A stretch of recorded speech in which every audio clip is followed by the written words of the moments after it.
shirt. I'm so Oh, he glad. is? Yes, Okay. thank you, Lord. But we went to, we were there Labor Day. He came home for a long time. Oh, he Yeah, did. we went back. Yeah, 'cause we were-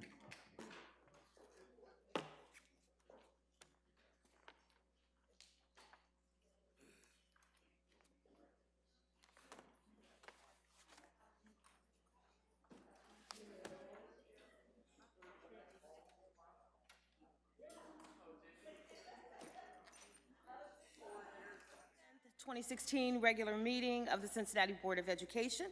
We welcome everyone with us tonight and ask that you please silence your cell phones and other electronic devices. Please join me in standing for the pledge. I pledge allegiance to the flag of the United States of America and to the republic for which it stands, one nation, under God, indivisible, with liberty and justice for all. Mrs. Wagner, please call the roll. Mrs. Bates. Present. Ms. Bolton. Present. Mrs. Hoffman. Ms. Jones. Mr. Manera. Here. Mr. Nelms. President Copeland Dansby. Present. I need a motion to approve the revised minutes from the September 26, 2016 regular meeting. There are two, a special meeting on the 26th and a regular meeting, September 26, 2016. So moved. Is there a second? Second. All in favor signify by saying aye. Aye. Any opposed? The minutes are approved as presented.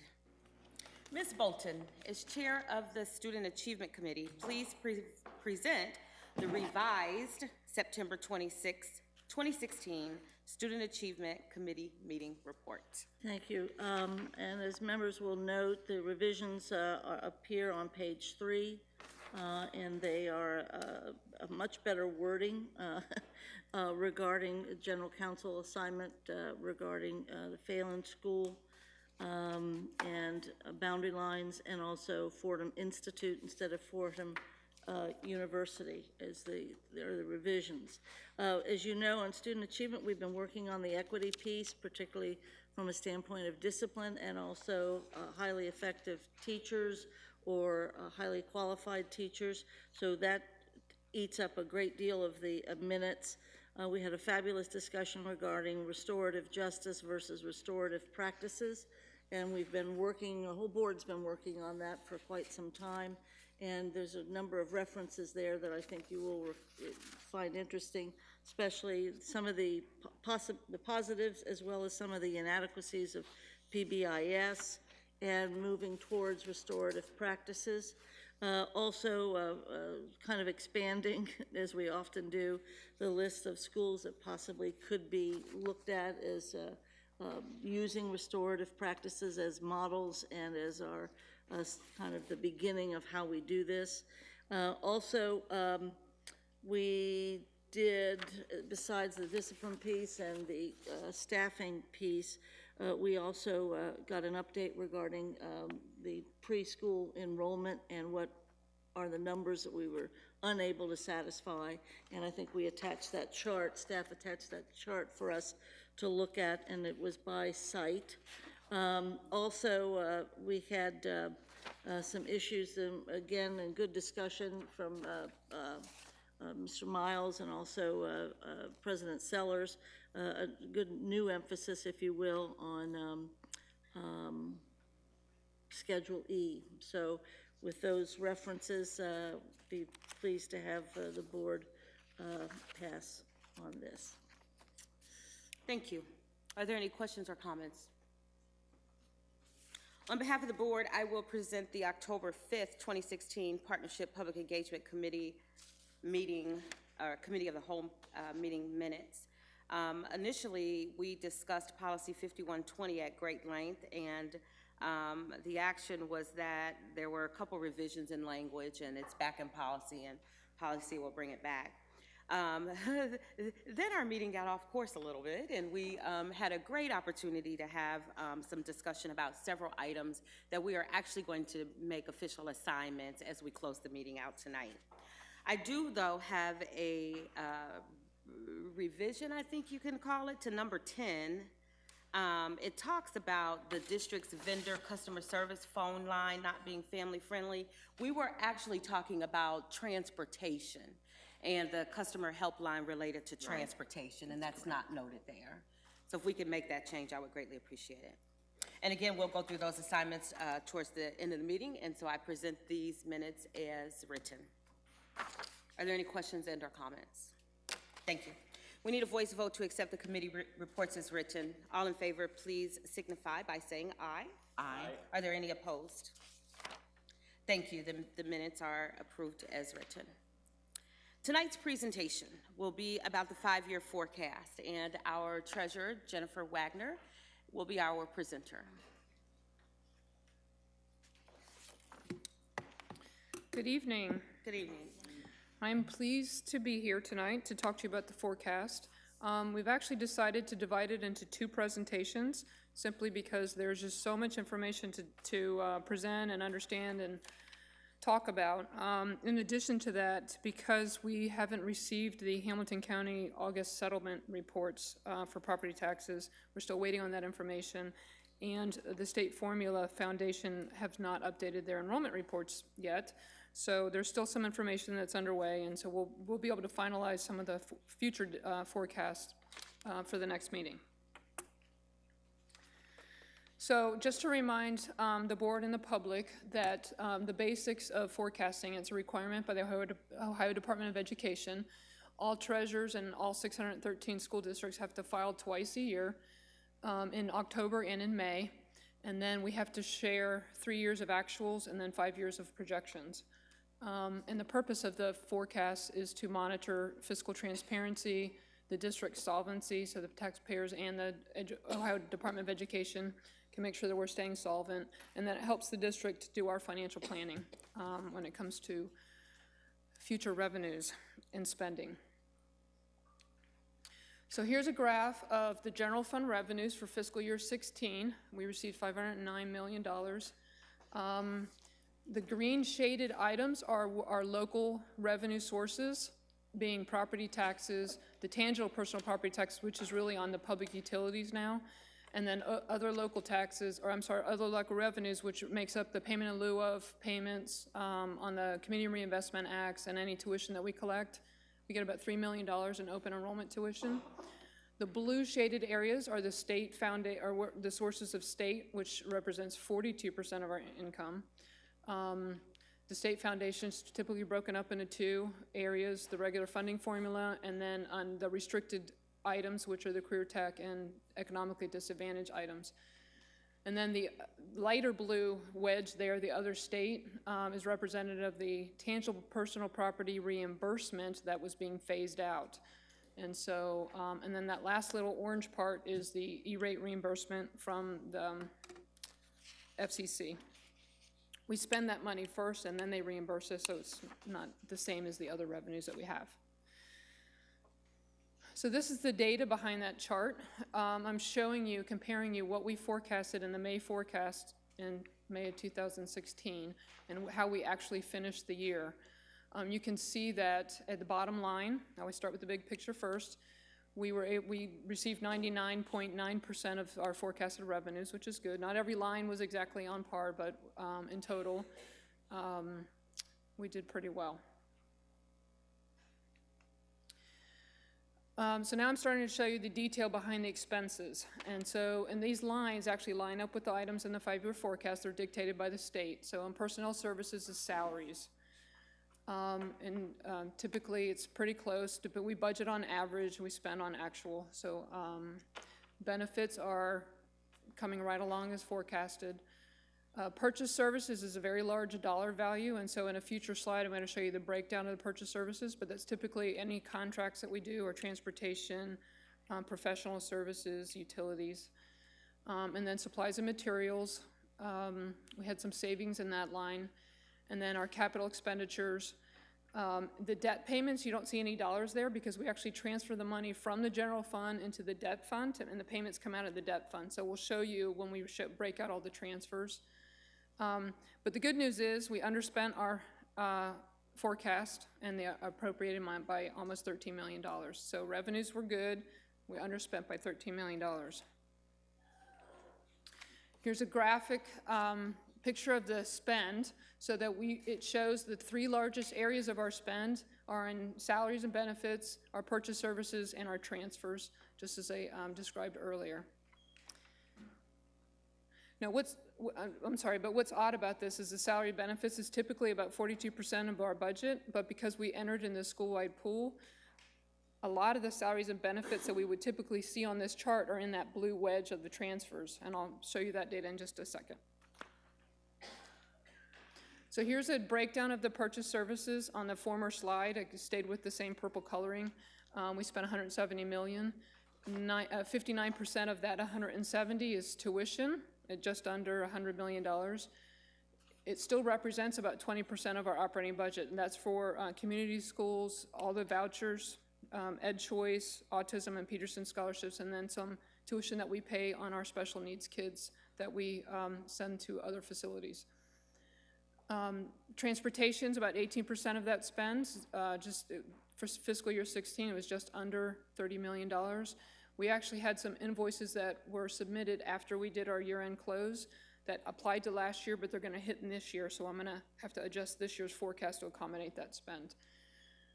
Utilities was under budget. We had a pretty mild winter last year. We're hoping to have another one this year so we can continue that trend. And I think that's all I wanted to say there. Oh, the rentals and leases has gone up, comparatively speaking, from previous years. Several years ago, we transferred all of our technology buy into a lease payment instead of purchases, and then that way that we can forecast and plan for those refreshes on a regular basis. So you'll see, when you look at history, you'll see the capital expenditure and the rental leases line kind of flip-flopping. So here's the second part of the expenditures. The first line up there is $208 million forecasted. We actually transferred out $197 million. I'll show you that breakout in just a second. The advances out isn't really a spend. At the end of the year, the general fund, none of our funds are allowed to go into a deficit situation. So in our federal funds, we spend the money and then we ask the state and federal, we ask them to reimburse us. So at the end of the year, the general fund has to advance money into those funds to make them whole. And then that in July, that journal entry reverses itself when that cash comes in. Other financing uses, you'll see a $4.7 million. That's prior period audit adjustments from several years ago. So we were able to catch up on that this year. But total bottom line expenditures, we spent $519. We had predicted $536, so we were 3.3% under budget. And so what does all that mean? That we were able to put $17 million more into the cash account than we'd anticipated. And so that's going to help us in our balancing the future year. So we thought we forecasted we would end up with $36.8 million in cash. We ended up with $54 million. We've spent a lot of time since the May forecast trying to control spending and analyzing our forecast to be more accurate. And so you're seeing the benefits of those conversations, those decisions here. So here's a graphic of the transfers. So you remember there's three areas that we transfer. We transfer money from the general fund to our debt fund to help pay some of our debt obligations. It comes out of a different fund. We're also obligated to put $500,000 into the maintenance fund to support our fabulous facility master plan buildings. And that represents almost $3.3 million. The rest of that humongous pie chart is what goes into the school-wide pool. And just to refresh your memory, the school-wide pool allows us to commingle the general funds with some of our federal funds. So we created a fund, the state created a fund called 598. It's a school-wide pool. General fund money puts money in, Title I puts money in, Title II puts money in. Title I is for disadvantaged students. Title II is for class size reduction. So once we enter the pool, the money loses its identity so that the schools are free to use that as their individual students need it. And so it has to support their Title I needs assessment. Then the money gets expensed out as a proportion that it goes in. So general fund makes up about 96% of the pool. And then this next slide shows you how that money is spent in the pool. 97% of that large amount goes to salaries and benefits, as I said before. So all but I think 7 of our schools qualify for the school-wide pool. So it's a huge part of our district. And then the rest of the money is spent under purchase services where they hire instructional coaches, supplies for their classrooms, a little bit of technology buy, and some subscriptions and memberships is the $60,000. So the good news is, I said before, we underspent our appropriation, so that helps us to put that money towards the future years in our forecast. The challenge is on the assumptions. So our first assumption is that enrollment will continue to grow at a little bit over 1% per year in the K-12 grades, and that was confirmed by the Parthenon Ernst & Young study that was done last spring. The current state of the state biennium budget, it ends this year. Then we'll face another 2-year budget as a midterm budget. We're not expecting large changes, but they're already starting to show grumblings about changing the economic disadvantage funding. Many of the large urban districts jumped into the CEP program, the Community Eligibility Program, that allows an entire school to be considered economically disadvantaged, so that brings those revenues up in the formula. Well, the state's realizing that so much money is going out, they're gonna try to make it more helpful to them and more harmful to us. We were able to increase our revenues by $4 million just by entering in that program. So we're waiting to kind of hear how that's going to settle out in the formulas to figure out what our state aid's going to look like. Then 2 years later, we're going to end up with a new state budget, which won't be midterm, so they'll have much more drastic changes, and they're almost impossible to predict. So what we do on the expenditure side is we come up with some assumptions. On the salary line, we'll predict a 2% increase in salaries with steps only. We don't have any negotiated agreements at the time. In November, they'll have the third reopener. All of our unions were graciously cooperated with us and when we were planning for our deficits, and so they put off their reopener until November. And then in December, the new contract negotiations will end. All the contracts end in June of 17. Now, while our benefits experience has been better than the national average, right around 5%, there's a lot of conversations in today's presidential election about what's going to happen with the Affordable Care Act. So we are choosing to stay at a very conservative 7% for the next 5 years, to be discussed at Finance Committee. Tuition is a mixed bag of inflationary costs. Charter school enrollment's been going down, but the other scholarship vouchers have been going up. So that's why I have 2 numbers there.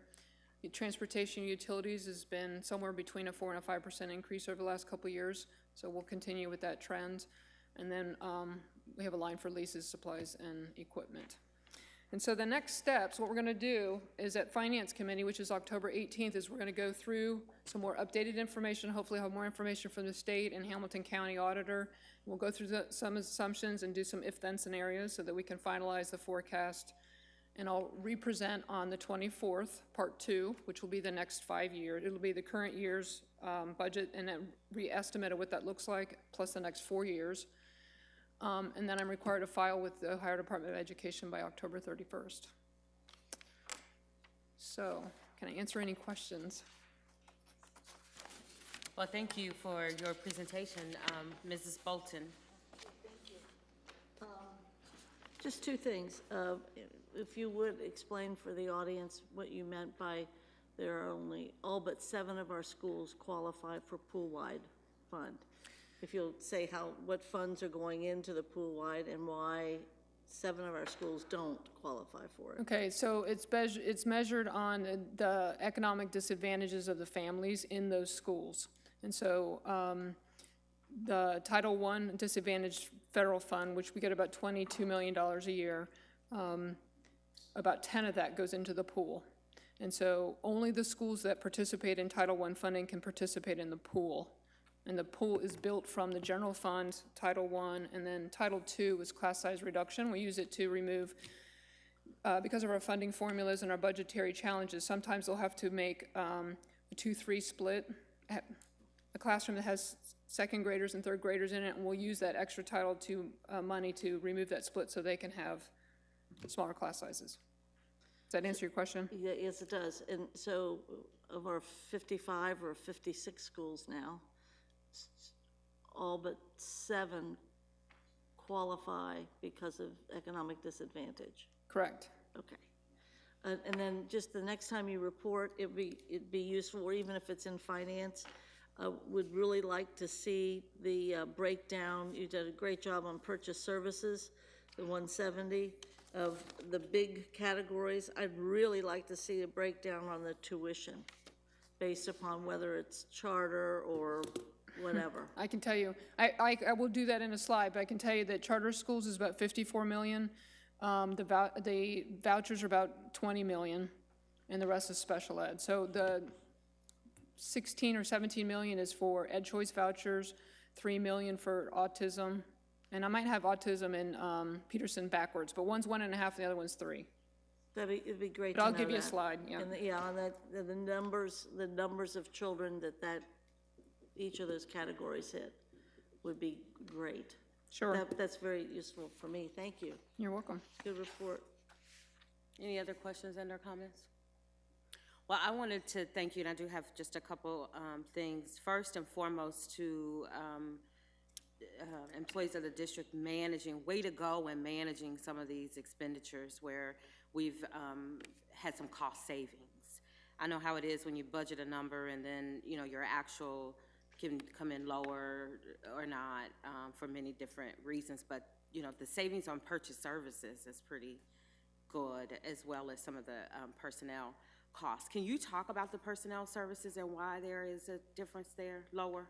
Sure, so when we build a budget, in the schools, we build the number of teachers and we multiply it times an average salary so that schools aren't pressured to not hire a higher salaried, more seasoned teacher that might cost more to a younger or less seasoned, lower paid. So we just budget on average, and then they don't get held accountable to the difference between average and actuals.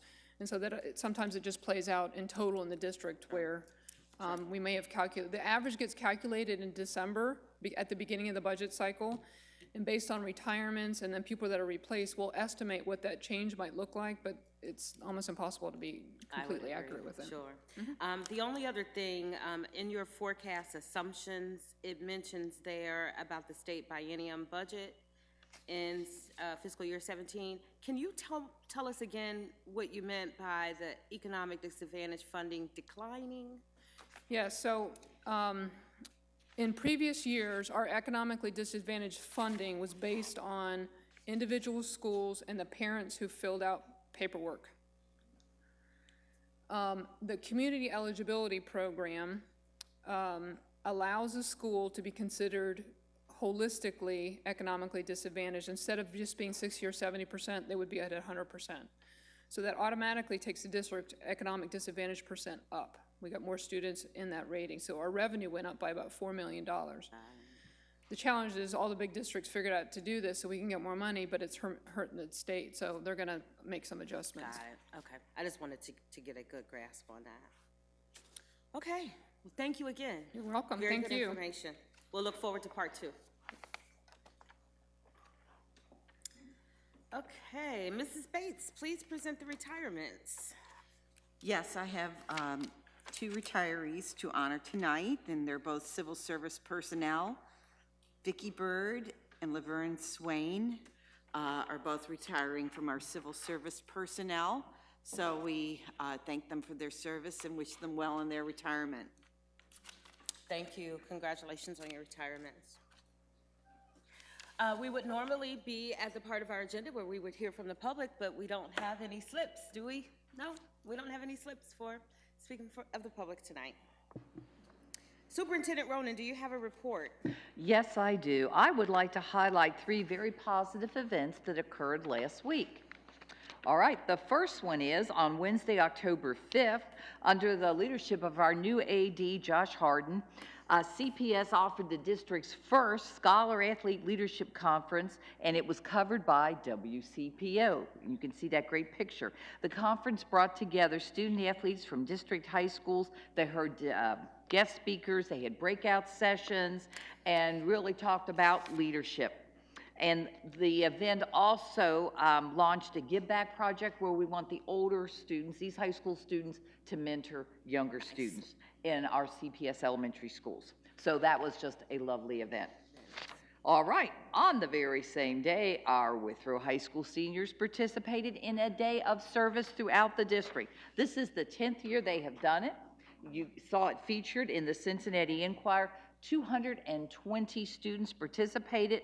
They volunteered, I've got a list here, at the Barrington Retirement Community, Cincinnati Parks, Dress for Success, Hamilton County Parks, the Hearing Centers, Little Brothers, Friends of the Elderly, and Matthew 25 Ministries. Nice. So the students were absolutely wonderful. So I was just really happy the Enquirer covered it. Nice. All right. Then the last event was our CPS walk-in on last Thursday, and a good time was had by all, where the district opened their doors and everyone walked in support of public education. So these photos are from Aiken, New Tech, and North Avondale Montessori. So those are some of our students with homemade signs and also the official signs from the walk-in. So we had a great week last week. Very And nice. that concludes my report. Very nice. I didn't get a chance to go to the walk-in, but I officially drove around that day with my I Love CPS sign in my car. So that was That my way. counts. It So thank does. you. Thank you. Do I have a motion to approve the recommendations of the superintendent? So moved. Is there a second? Second. Mrs. Wagner, please call the roll. Mrs. Bates? Aye. Ms. Bolton? We didn't do any discussion. I'm so sorry. I just didn't. I was so excited. We probably don't have any. About the walk-in, but is there any discussion or comments or questions related to the superintendent's report? Just Sure. Just one, I sorry. apologize. No, I'm with you on this. Just to double check, and I'm sure HR will double check, but some of the stipends may not have captured some of the people that have recently gotten lead teacher credentials. I mean, I think there's some people that are listed as 3,000 when they should be at the 6,000. It's just it's a clerical thing, probably just, We can follow up and make sure at a future meeting that we correct that'd be that. great. That's it. Is there any other No, if question? somebody would be helpful if you tell Mr. McDowell who I sure will. those individuals are. Thank you. Very well. And I apologize again for That's all right. not inviting comments or questions. Are there any other comments or questions? Okay. Mrs. Wagner, please call the roll. Mrs. Bates? Aye. Ms. Bolton? Aye. Mrs. Hoffman? Aye. Mr. Manera? Aye. President Copeland Dansby? Aye. Do I have a motion to approve the report of the treasurer? So moved. Thank you. Are there any questions and/or comments related to the treasurer's report? I have 2 items to remove from the report. Thank you. Page 2, item number 3 is no longer necessary. And page 4, item 7, it was mistakenly added without authority. For number 7? Okay. Are there any questions and/or comments related to the report of the treasurer? Mrs. Wagner, please call the roll. Mrs. Bates? Aye. Ms. Bolton? Mrs. Hoffman? Aye. Mr. Manera? Aye. President Copeland Dansby? Aye. Are there any inquiries or updates?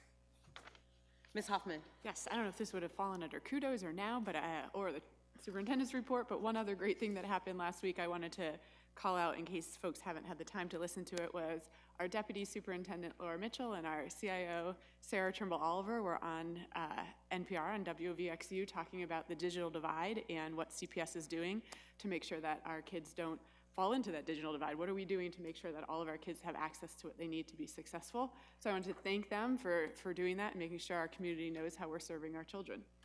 That's very, very awesome. Thank you. Any other inquiries or updates? Does anyone have any assignments? I do. Are we getting into these? We are. So are there any assignments outside of what's written that we're gonna go through? So we're gonna just take them one at a time. We'll start with Ms. Bates and number 1. Yes, Ms. Neal Miller brought to my attention that there is an interest by the Greater Cincinnati chapter of Tuskegee Airmen to have a tribute to 2 individuals who went to North Avondale School. on the property of North Avondale School, and this shall be brought to the PPE Committee for further discussion. Ms. Neal Miller will provide to us the background information so that we can have this discussion. Can we get that in advance of the meeting, please? Thank you. Awesome. Thank you. Any questions or comments related to that assignment? You want to tackle number 2? I think we've already worked on number 2, Ms. Bolton. Okay, we'll take that one off. How about number 3? And 3, just to embellish that a little bit from a standpoint of even seeing which schools of the 4 that participated would even want that program to return in a more localized way.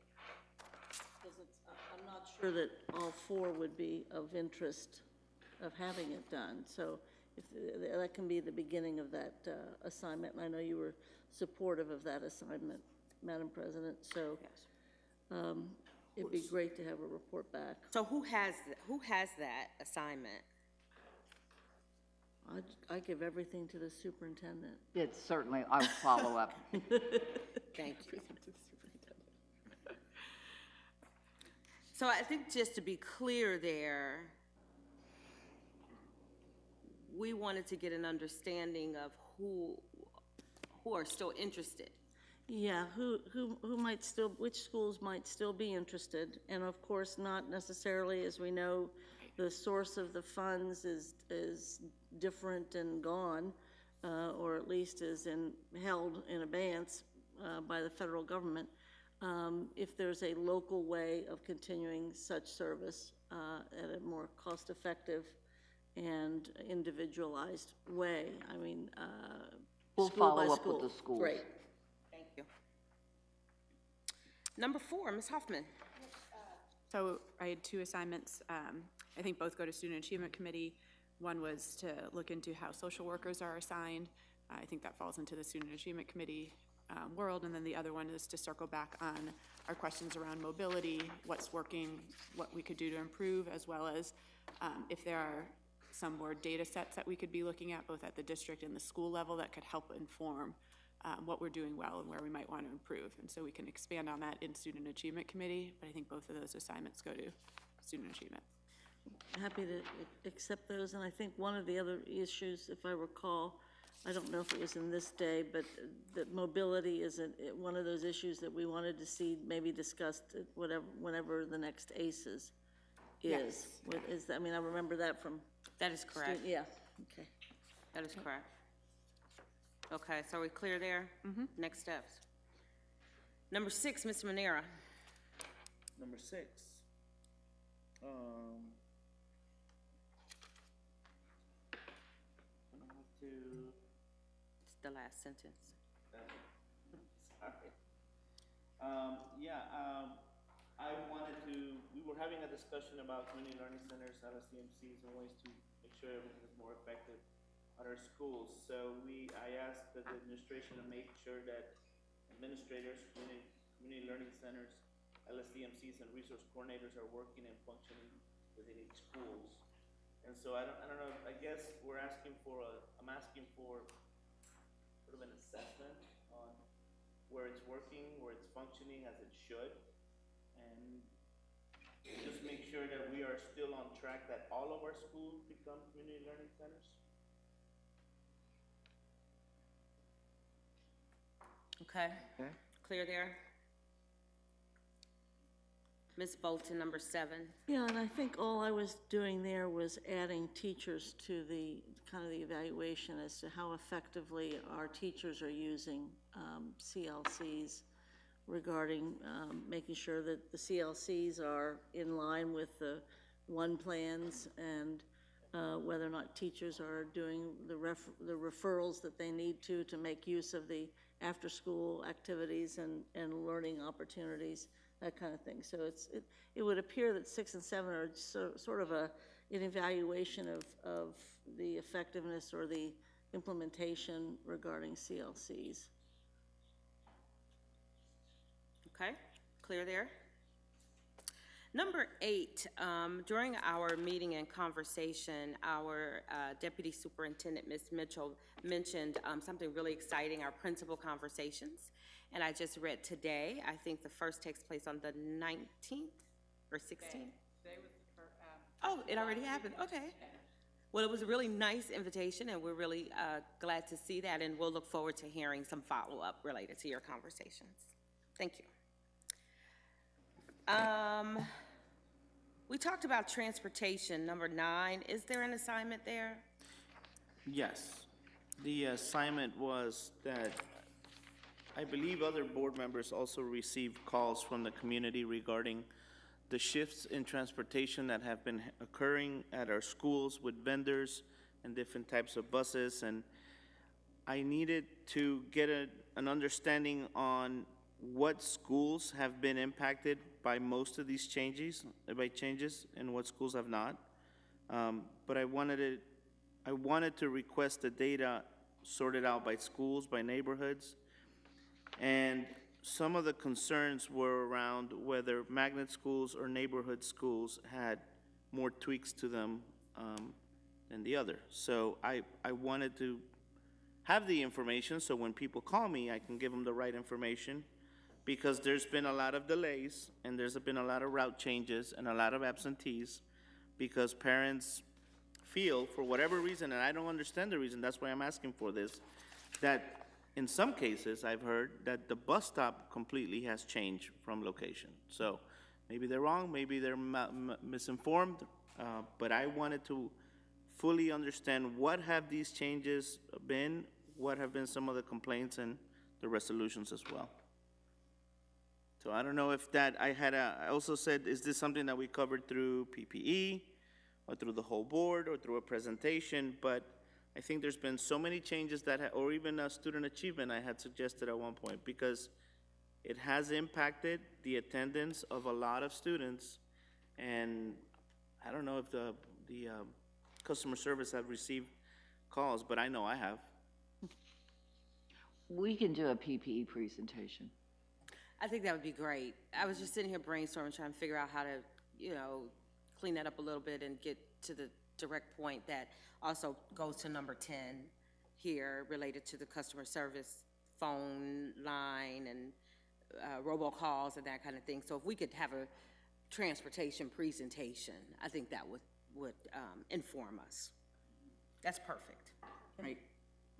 Yes, Ms. Bolton. Go ahead, do the vice president. And I was going to continue with number 10, and in Yes. particular, to have a conversation, well, at least come up with a proposal for a more automated system, because it seems as if the calls haven't ceased, yet we don't have the manpower or the phone power to field all these calls. So, there seems to be, many industries that are going to a more automated way to address customer service needs. I don't know if it's reasonable to do that or not, but just to look into it to see if it's a possibility. Well, and 2, my understanding is that there is a large deal that is automated from this and the robocalls and that. That causes issues too, because people Correct. want to. So if we could hear it and then part 2, figure out other options there too. Yes. The transportation's part of the work plan for Finance Committee, and while I think it needs to be the whole board, especially in PPE sessions, we have scheduled in October, which is on our work plan, transportation, at least a preliminary, how's the fall going kind of stuff. So that'll happen next Tuesday, and then we'll at least be able to put it in the packet prior to the big meeting and a large presentation to the whole group. But it is on our work plan to at least get a fall update, and we'll do that. So I think that's all simultaneous. Ms. Hoffman? Yeah, and I think I had made an assignment at our last meeting around transportation too, to get an update with all of the changes that were made, but I think we haven't directly said it, but I think obviously the most important piece is we want to see the timeliness of our buses, right? So that, for me Yes. anyways, the most important piece of data is how on time are they at pickup and drop off, because I think that's what I get the most phone calls about, as well as I think like Board Member Bates is saying, what kind of automation do we have? How is that working? Right. One of the other frustrating points I'll get calls about, people will say, I kid was incredibly late coming home. Child came home, and then 10 minutes later, I got a robocall saying the bus is late. And at that point, that's not useful. So not just what systems do we have, but how do we know whether or not these systems are actually working for our families? Sure, okay. I'm gonna skip number 11 and go here to Board Ad Hoc Committee. And I think this is just saying that, there were 3 board members that, expressed interest in working through that. So going back to number 11, we decided to make an assignment to conduct 3 regular business meetings on a monthly basis.